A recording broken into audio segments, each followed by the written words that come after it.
teman-teman, sudahkah teman-teman mendengar mengenai kisah Jurayj? Jurayj adalah seorang anak yang dikisahkan durhaka kepada ibunya karena terlalu rajin beribadah. Kisah ini diangkat dari Abu Hurairah radhiyallahu anha yang mengutip dari kisah Rasulullah SAW. Rasulullah mengisahkan bahwa tidak ada seorang bayi kecuali Isa ibnu Maryam dan bayi yang dikisahkan dalam kisah Jurayj yang dapat berbicara. Bagaimana kisah selengkapnya? Mari kita simak bersama dalam kisah berikut ini. Suatu hari, Ibu Jurayj datang saat Jurayj sedang beribadah dan memanggilnya dengan nama Jurayj ketika dia beribadah. Jurayj merasa ragu antara menjawab ibunya atau melanjutkan sholatnya. Namun, pada akhirnya Jurayj memilih untuk melanjutkan sholatnya.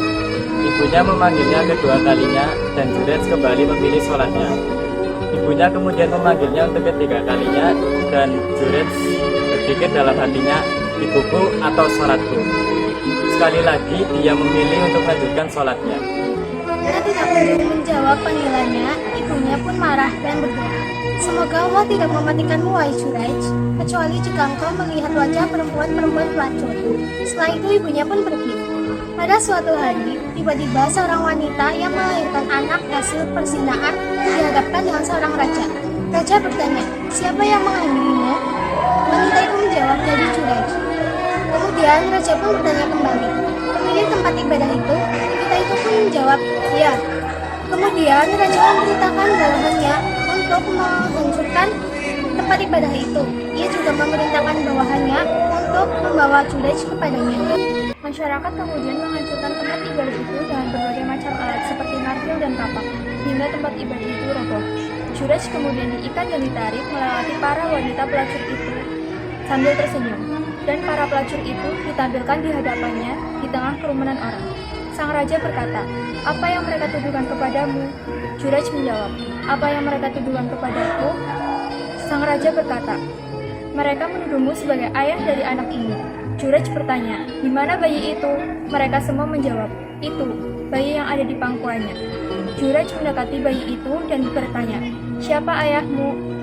Bayi itu menjawab, "Penggembala sapi." Setelah itu, raja pun merasa bersalah terhadap Jurayj karena terlalu gegabah menuduh Jurayj.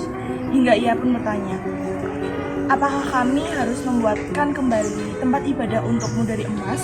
Jurayj pun menjawab, "Tidak." Lalu raja kembali bertanya, "Apakah kami harus kembali membuatkanmu tempat ibadah dari perak?" Jurayj menjawab lagi, "Tidak." Karena terus-terusan menjawab tidak, raja pun kembali bertanya, "Lalu dengan apa kami harus membuatkanmu tempat ibadah kembali?" Jurayj pun menjawab, "Buatkanlah aku tempat ibadah kembali seperti semula." Raja pun mengiyakan semua perkataan Jurayj. Namun setelah Jurayj mengatakan hal tersebut, ia seakan teringat sesuatu sambil tersenyum.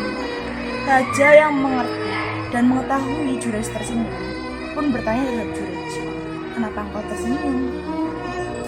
Jurayj menjawab, "Aku tertawa karena perkara yang sudah aku ketahui, yaitu terkabulnya doa ibuku terhadap diriku." Begitulah kisah Jurayj. Allah Subhanahu wa Ta'ala mengabulkan doa orang tua terhadap anaknya dan menolong Jurayj dengan mukjizatnya, yaitu bayi yang bisa berbicara, agar menjadikan pelajaran bagi umat muslim semuanya. Kisah ini memiliki kaitan yang erat dengan bagaimana kemustajaban dari doa orang tua terhadap anaknya.